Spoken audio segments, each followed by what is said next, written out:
အင်ရှင်နေနိုင်သွားနိုင်ပေမဲ့အောက်ကြေးများစုဝင်သွားနိုင်ခြေရှိနေတဲ့ချန်ပီယံလိ16သင်းရှုံးထွက်ဆင့်ဒုတိယကြော်ပါအားလုံးပဲမင်္ဂလာပါဒီနေ့မှာချန်ပီယံလိ16သင်းရှုံးထွက်ဆင့်ဒုတိယကြော်ကဲရမှာမယ်ပထမဆုံးစပိုတင်းနဲ့ဘူလိုကလင်းကနေစကြပါတယ်ဒီဘက်မှာစပိုတင်းနဲ့1.30ရှုံးဖွင့်တယ်ကိုပေါင်းကြီး390ရှုံးဖွင့်တယ်သူဘလိုကြီးပဲဖွင့်ဘူလိုကလင်းဟာဒီနေ့ညပွဲစဉ်မှာကြေးတိုင်းသွားမှာမဟုတ်ဘူးသူတို့ရဲ့စိတ်တပိုင်းဆိုင်ရာဒါကျွန်တော်ခြေသွမ်းပိုင်းတိုင်းပဲသွားမယ်စပိုတင်းအနေနဲ့အင်္ဂလိပ်မှာကျွန်တော်တို့ဒီသူ့လီမှာဆိုရင်၄ခုတည်းပေးရတယ်ချန်ပီယံလိမှာဆိုရင်၄ပွဲမှာ၄ပွဲလုံးအနိုင်ရထားတဲ့အထိကိုအင်္ဂလိပ်ကားရန်ဖောင်ကောင်းတယ်အဲ့ဒါတွေလည်းစောက်ကူဆိုင်နေမှာမဟုတ်ဘူးဘူလိုကလင်းကတော့ဒီကြပေါ့လက်ရှိချိန်မှာသူတို့အနေနဲ့အသင်းကြီးသင်းပြီးဘယ်သင်းမှမရွေးဘဲနဲ့ကိုဒါကျွန်တော်အနိုင်နေကြီးကြိတ်တယ်အင်နာဆိုလည်းပတ်ချက်ဒူကြော်တွေကြိတ်တယ်အဲ့တော့ချီကိုခြေသွမ်းပိုင်းတွေကတက်ကြွနေတဲ့ထဲမှာပါတယ်စပိုတင်းအနေနဲ့အင်္ဂလိပ်ကားရန်ဖောင်ကောင်းလို့အင်္ဂလိပ်ခံစစ်ကြည့်လို့ဘူလိုကလင်းမျိုးအနေနဲ့ဂိုးမရနိုင်ဘူးဆိုရင်တောင်မှနော်ကိုပြရှုံးနိုင်မယ်ခြေစွမ်းတော့မရှိဘူးစပိုတင်းကတူကျွန်တော် PSG ကို2-1ပဲနိုင်လာဘယ်သင်းကိုဘယ်လိုပဲနိုင်တာအင်္ဂလိပ်မှာဘယ်လိုပဲရရလက်တွေကောင်းပါလေဆိုရင်အောင်တော့အင်တာလောက်ကောင်းပါမယ်အင်တာရဲ့ခံစစ်လောက်ကောင်းပါမယ်ဟုတ်တယ်မလားအဲ့တော့ဒီနေ့ညပွဲစဉ်မှာ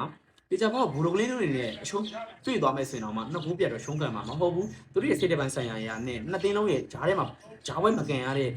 အင်အားပြည့်စေတဲ့9ရက်9ရက်ကြီးကဘူလိုကလင်းတို့ကိုလည်းဟိုရလက်ဆိုကြီးဖြစ်စီမှာမဟုတ်ဘူးသုံးခုပြည့်ကြီးရှုံးထားလို့ဆိုပြီးတော့စပိုတင်းတို့အနေနဲ့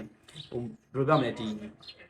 ကွန်တိတ်ခပိုင်းကဂိုးပြတ်တီးကျင်လို့တီးမယ်ဆိုရင်တော့ဘူလိုကလင်းကခွင့်ပြုမှာမဟုတ်ဘူး။ဟုတ်ဆိုနှစ်ခုပြတ်လိုက်တာနဲ့သုံးခုပြတ်ဖို့ကမခတ်တော့စပိုတင်းတို့လည်းစိတ်တပိုင်းဆိုင်ရာရတကိုးရဲလိုတော့ဆိုရဲစိတ်တဲ့ကြီးကတက်လာမှဖြစ်ပြီးတော့ဘူလိုကလင်းတို့အနေနဲ့လည်းကြောက်စိတ်တွေဝင်သွားနိုင်ချင်ရှိတယ်။အဲ့တော့အစောကြီးတွေကဂိုးပေးရဖို့လုံးမှာမဟုတ်ဘူး။တိုက်စစ်ဖွင့်မှာမဟုတ်ဘူး။ဘူလိုကလင်းတို့အနေနဲ့ပထမပိုင်းကိုဂိုးမပေးရလိုက်တာနဲ့ကိုချင်းပြေပေါ့နောက်တစ်စက်တက်ဖို့များပါပြီ။ဒါကြောင့်ဒီနေ့ညပွဲစဉ်မှာဘူလိုကလင်းအနေနဲ့ဒီ body ဈေးမှာတော့နှစ်ခုပြည့်ရှုံးခံမှာမဟုတ်ဘူးလို့ပဲမြင်နေအဲ့တော့ဒီနေ့ညပွဲစဉ်ကို body ကိုရွေးချက်ပေးခြင်းနဲ့နောက်ရဲပါအဲ့တော့ကျွန်တော် Arsenal နဲ့ Liverpool မှာဒီဘက်မှာ Arsenal နဲ့ budget 2.90ပေးတယ်ပေါင်းချင်း3လုံးသေးဖွင့်နေဒီ body ဈေးကကြီးလိုက်ရင်ပြင်းရတယ်ထင်ပေမဲ့တကယ်တမ်းကတော့မပြင်းပါဘူးဒါကတာမန်ဈေးတန်းပဲသူ့အနေနဲ့အင်္ဂလိပ်မှာအနိုင်လိုရတယ်တလုံးမကသွင်းနိုင်ခြင်းရှိလို့ဘူကီကဈေးတန်းနှလုံးကြောကြီးဖွင့်လိုက်တယ်ဒါပေမဲ့နှလုံးမပြတ်ဘူးလို့ကျွန်တော်ကထင်တယ်ဘာလို့လဲလို့ထင်လဲဆိုတော့ကျွန်တော်ဒီ Arsenal နိုင်ခဲ့တဲ့84နဲ့ဘိုင်ယန်ကိုပဲကြည့်လိုက်လီဗာပူးစနဲ့အများကြီးတာတယ်အဲ့လိုတင်းလို့ 4-3-1 သွင်းတာဗျာအဲ့ဝေးဝေးမှာလီဗာပူးစနဲ့ဘိုင်ယန်မြူနစ်တလီတဲချင်းရှင်ကြည့်မယ်ဆိုရင်ဘိုင်ယန်မြူနစ်ကဝေးဝေးခံစီကြည့်တယ်လီဗာပူးစကဝေးဝေးခံစီရော့တယ်အဲ့လိုတင်းမျိုးကိုနှလုံး80ပေးမှတော့ဒါကခံစီရော့လို့ဘိုင်ယန်လိုတင်းမျိုးကို3ခုပြက်လို့ဒီစင်းနဲ့ဖွင့်တယ်ဒါပဲဒါအများကြီး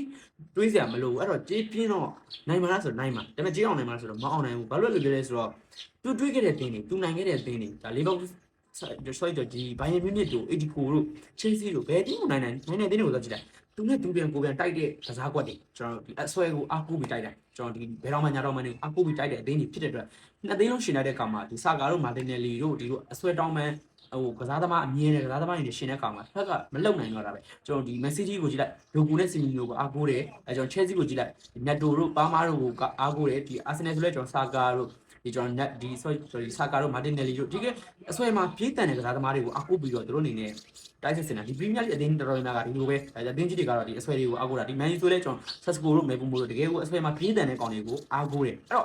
ဒီနေ့ညပွဲစဉ်မှာအာဆင်နယ်နဲ့အဆွဲတွေကိုအားကိုးပေးမယ်လေဘက်ကသူနဲ့သူပြန်ကိုပြန်တိုက်မဲ့ကစားကွာမဟုတ်ဘူးဘာကိုပြောချင်တာလဲဆိုတော့အာဆင်နယ်ကန်ခဲ့တဲ့ပွဲစဉ်တွေကိုသွားကြည့်လိုက်အိမ်ဝင်း6ပွဲဆက်နိုင်ထားတယ်အဲ့ပွဲတွေကိုဖယ်ပြီးတော့သူတည်ကြတဲ့ပွဲစဉ်တော်တော်များများကိုသွားကြည့်လိုက်သူဘာလို့တည်ကြလဲဆိုတော့တစ်ဖက်ကအသင်းကသူပြန်ကိုပြန်တိုက်တဲ့ကစားကွာမဟုတ်ဘဲနဲ့ခက်စစ်သားပေးတဲ့ကစားကွက်။ပြီးခဲ့တဲ့ဘက်ကအေဗာတန်ကိုနိုင်ခဲ့တဲ့ကစားကွက်ဆိုအေဗာတန်ကရှေ့ပြီးတော့ကိုတိုက်စစ်ရှင်တိုက်တဲ့ကစားကွက်ဖွင့်လိုက်တဲ့အတွက်ခက်စစ်ပေါက်ပြီးတော့နောက်ကိုပြရှုံးတယ်။တခြားအသင်းတွေကိုဒီဝူလိုဘာလို့ကိုသွားကြည့်မယ်ဆိုရင်လည်းသူတို့တောင်းလာတဲ့ကစားကွက်က3-4-2-1ခက်စစ်သားပေးတဲ့ကစားကွက်အဲ့တော့အာဆင်နယ်တို့အနေနဲ့ဘိုးရဖို့တော်တော်ခက်တယ်။တေးအများစုကြားတယ်။အဲ့လိုပဲပြီးခဲ့တဲ့ပွဲကျွန်တော်တို့ဒီပထမကြော်မှန်းကလည်းလီဗာပူးစင်အင်္ဂလိပ်မှာ3-4-2-1ကစားကွက်ဖြစ်တဲ့အတွက်ဒီကွင်းလယ်ခက်စစ်၄အောက်ကိုကြော်ဖြတ်လာပြီးမှလည်းခက်စစ်3အောင်ကြီးကရှိနေတာဖြစ်တဲ့အတွက်သူတို့အနေနဲ့ဘိုးရဖို့ကိုမလွယ်တာတော်တော်လေးကိုခက်တာပြီးတော့လီဗာပူးစင်အသင်းရဲ့ကစားသမားတွေကလည်းအဖြတ်ကတော်တော်လေးကောင်းတယ်ပြီးတော့အရက်တွေကလည်းအာဆင်နယ်ထက်အရက်ရှည်တော့ဒီမြင်ဘောတွေမှာဆိုရင်ခေါင်းရှင်တိုက်နေတဲ့ထဲမှာပါတယ်အဲ့တော့မလွယ်ဘူးကိုဝေးကူကိုပြန်လာပြီးအိမ်ဝင်းကနေပြီးတော့နိုင်သွားနိုင်ချင်ရှိပေမဲ့နှစ်ကိုပြတ်ဖို့လွယ်သေးမှာမဟုတ်ဘူးနင်းကလာတဲ့ဂိုးပေါင်းစည်းတိုင်းဆိုရင်တရေကိုမျောပြီးလာမှာ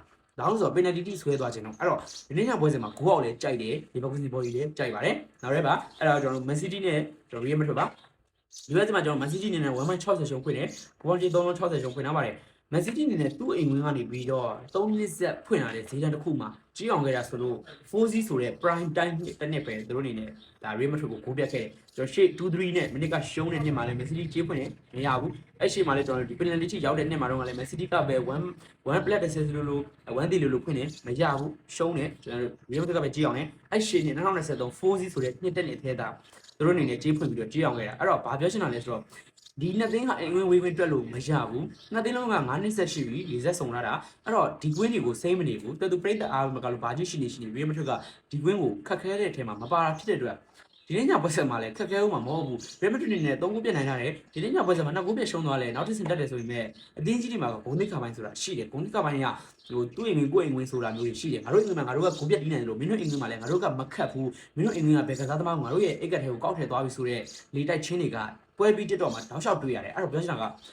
ရီမက်ထရစ်ကဝေးဝေးခံစီရော့တယ်အားရော့တယ်ဒါပေမဲ့မန်စီးတီးနဲ့တွေ့တဲ့ခါမျိုးတွေမှာဆိုခက်ခဲရတယ်မှာမပါဘူးမန်စီးတီးကလည်းဘယ်သိန်းကိုနိုင်ရီမက်ထရစ်နဲ့တွေ့တဲ့ခါမှာခက်ကိုခက်တာမန်စီးတီးနဲ့လည်းရီမက်ထရစ်ကိုနိုင်ဖို့ကတော်တော်ခက်တာအင်္ဂလိပ်ဘယ်လောက်ကောင်းဒီရီမက်ထရစ်နဲ့တွေ့ရင်ဟိုချိန်သာစိုးမိထားတဲ့အတိုင်းပဲဘလိုမှကိုမလွယ်ရဒီနေ့ညမှာပေးတဲ့ဈေးတန်းကလည်းဒါကသူ့အိမ်ဝင်လည်းဖြစ်တယ်ဟိုဂိုးပြက်နိုင်ဖို့လည်းလုံနေလို့ကိုဖွင့်တယ်ဒါပေမဲ့ဂိုးပြက်နိုင်ဖို့လို့ဖွင့်လဲတကယ်လို့ရီမက်ထရစ်ကပထမပိုင်းတစ်လုံးလောက်ကောက်တင်ကြည့်လိုက်3ခုပြတ်ဖို့ဆိုတာဘယ်လိုမှမလွယ်တော့ဘူးတကယ်လို့နှလုံးပြတ်ထားတဲ့ထောင်းတော့တစ်လုံးတော့ပြန်ပြီးလိုက်ရရင်ဘာမှမထူတော့ဟုတ်တယ်မလားအဲ့တော့ဒီညပွဲစမှာမက်ဆေ့အနေနဲ့သူ့အိမ်ဝင်မှာသူ့ရဲ့ဂုဏ်သိက္ခာပိုင်းကအနိုင်ကန်သွားနိုင်ခြင်းရှိပေမဲ့လက်ရှိချိန်မှာရီမက်ထရစ်ရဲ့ကစားကွက်ကသူတို့ရဲ့ဒီအဆွဲကဒူကူနဲ့စီမီညိုကိုထိန်းချုပ်နိုင်တဲ့အင်အားရှိတယ်ကျွန်တော်လူရီနာထားတာတကယ်နာမက်ဆီတီကသူ့အိမ်မှာမလို့ဂုဏ်သိက္ခာပိုင်းရမလို့နိုင်အောင်ကဲမယ်ဆိုရင်တော့မှ2ဂိုးမပြတ်နိုင်ဘူးလို့ထင်တာဖြစ်တဲ့အတွက်ရီမက်ထရစ်အနေနဲ့ဒီနေ့ညမှာလည်းကြီးအောင်သွားလိမ့်မယ်လို့မြင်ပါတယ်ဒါကြောင့် Real Madrid body ပါနောက်ဆုံးပွဲပါအဲ့ဒါကကျွန်တော်တို့ PSG နဲ့ Chelsea ပါဒီဘက်မှာ Chelsea ကကြေးကြောဖွင့်ပါတယ်ဝင်းမှာရှုံးလာတဲ့တင်းတွေကအင်္ဂလိပ်မှာကြေးကြောဖွင့်မိမယ်ဒီထဲမှာကြေးရတာဆိုလို့ဒီတင်းပဲပါတယ်သူများနေဗျာ1 plate တွေ1 mine တွေ1ဒီနှလုံးတွေဖွင့်နေပြီမယ်ဒီကောင်ကျမှပြည်60ရှုံးတယ်တော်တော်လေးကိုဟိုကြေးကြီးကပျော့တယ် PSG နေနဲ့ကလည်းလက်ရှိချိန်မှာဟို 5-2 ဆိုတဲ့ရလက်မျိုးကြီးက ACC ပဲဒီနေ့ညပွဲစဉ်မှာရှုံးမလားဘာမှပြေဘူးဘယ်တော့ရှုံးမှာ2 goal ပြရှုံးမလားကိစ္စမရှိဘူးအဲ့တော့ဒီကို AC တာရတယ်ပြီးတော့နောက်တစ်ချက်ရှိတာကတော်တော်များများပြောနေကြကPSG ကအိမ်ဝင်းကောင်းနေမယ်ဝီဝီရော့တယ်မိုနာကိုကိုလည်းမနေကန်ရတယ်ဘယ်သေးနဲ့လည်းကန်ရတယ်လက်ရှိနောက်ဆုံး၅ဘက်ကိုကြည့်မယ်ဆိုရင်လည်းကျွန်တော်ဒီ Perry လိုတင်မျိုးကိုလည်းZ1 မနေနိုင်ရတယ်နောက်ဆုံး၅ဘက်မှာဆိုလည်းသူ့မိနေအိမ်ဝင်းနေပဲဂိုးပြတ်တာဝင်းဝင်းနေမှာဂိုးမပြတ်ဘူးဘာညာတာကခန်းစစ်ပေါက်တယ်အားရော့တယ်ဆိုတော့အပြောတွေကြောင်းမလို့ PSG ကိုတိတ်မကြိုက်ကြဘူးဒီ Chelsea ကိုပဲကြိုက်နေကြတယ် Chelsea ကဟိုအိမ်ဝင်းနေမှာဆိုရင်ကောင်းတယ်လက်ရှိချိန်မှာလည်းနေတိုးပြန်လာတာဖြစ်တဲ့အတွက်အိမ်ဝင်းတိုက်စစ်အားကောင်းနိုင်ချေရှိပေမဲ့ခက်စစ်ပိုင်းမှာကစားသမား2ယောက်ကလဲထားတယ်သူရဲ့ main line အထက်က Gusto နဲ့ကျွန်တော်ဒီ Jane ကိုဒီတော့လူစားပေးဒီ play line ရဲ့အထက်မှာမထည့်ထားဘူးပေါ့နော်သူတို့အနေနဲ့ညာနောက်ခလူမှာဆိုရင်ကျွန်တော်လည်း34ကွင်းလေဘက်မှာဆိုရင်စန်တို့ကိုထည့်ထားတယ်အဲ့တော့ပြောချင်တာကသူတို့ရဲ့ main line 2ယောက်ကိုလူစားလဲထားတာဖြစ်တဲ့အတွက်ကြီးကြော်ကြီးမပေးရတာလို့မြင်တယ်ဒါပေမဲ့လည်းအဲ့2ယောက်ကအင်အားရော့နေတာဖြစ်တဲ့အတွက်ကို Chelsea အနေနဲ့ဒီနေ့ညမှာလွယ်သေးမှာမဟုတ်ဘူးဒါပေမဲ့လည်းဟို Chelsea အနေနဲ့ဒီနေ့ညမှာအဲ့လိုမျိုးဝင်အားရောတဲ့ PSG ကိုနိုင်နိုင်လားဆိုတော့လည်းမနိုင်နိုင်ဘူးဘာလို့မနိုင်နိုင်လဲဆိုတော့ကျွန်တော်လက်ရှိနောက်ဆုံး5ပွဲကိုပဲထိုးသားများစုကကြည့်တယ်အဲ့ထဲမှာChelsea ဒီ PSG ကခန်းစစ်အားရော့တယ်အသင်းတွေကိုတော်တော်များများကိုဂိုးပြမသွင်းနိုင်ဘူးအဲ့လိုမျိုးပဲမြင်တယ်လူစင်းကိုမမြင်ဘူးလူစင်းမှာဘာကွာလဲဆိုတော့ဒမ်ဘီလီပါဝင်ခြင်းနဲ့မပါဝင်ခြင်းကွာတယ်ဒမ်ဘီလီပါတဲ့ပွဲတွေကဂိုးပြတီးနိုင်တယ်ဒမ်ဘီလီမပါတဲ့ပွဲတွေမှာသူတို့အနေနဲ့ရုံးရင်းဆန်ကရုံးကတော်တော်လေးကိုခက်ခက်ခဲရုံးရတယ်ဒီနီပြနဲ့ဒမ်ဘီလီတားစားတာမမျှလိုက်တဲ့အခြေအနေတစ်ခုမှာသူတို့အနေနဲ့မူနာကို3ချိန်ပြေးဆုံးမှာ3ချိန်လုံးသူတို့အနေနဲ့တော်တော်လေးကိုရုံးရင်းဆန်ခက်ကိုခံခဲ့ရတယ်သူတို့အနေနဲ့တိုက်စစ်မှာဂျူဝေးဘာဂိုလာနဲ့ဒီကျောင်းနယ်ဘက်ကွန်ဒီ3ယောက်ကိုပဲလဲလှယ်ပြီးတော့အသားပေးပြီးတော့တောင်းရတယ်ဒမ်ဘီလီကိုပွဲဦးထွက်ခွင့်မပေးခဲ့ဘူးခုနောက်ပိုင်းမှာကျွန်တော်ဒီ Chelsea နဲ့ပွဲမှာဒမ်ဘီလီကိုပွဲဦးထွက်ခွင့်ပေးလိုက်တာနဲ့အညီသူတို့ရဲ့တိုက်စစ်ကမြူးလာပြီးတော့ကိုပြက်တွေကိုချိန်သွားတယ်သူတို့အနေနဲ့သူတို့ရဲ့ပုံမှန်ကစားကွက်တိုင်းဂျူဝေးဒမ်ဘီလီဘာဂိုလာဒီ3ယောက်သာထောင်တိုက်စစ်လာမယ်ဆိုရင် Chelsea ဒီ PSG ကိုထိန်းနိုင်လို့ဘယ်ရှိမှာမဟုတ်ဘူးအဲ့တော့ဒီနေ့ညပွဲစဉ်မှာလည်းဒမ်ဘီလီပါဝင်လာအောင်မယ်ဆိုရင် Chelsea တို့အနေနဲ့တေးထက်ကျော်လွန်နိုင်တဲ့ရလဒ်မျိုးဖော်ဆောင်နိုင်မှာမဟုတ်ဘူး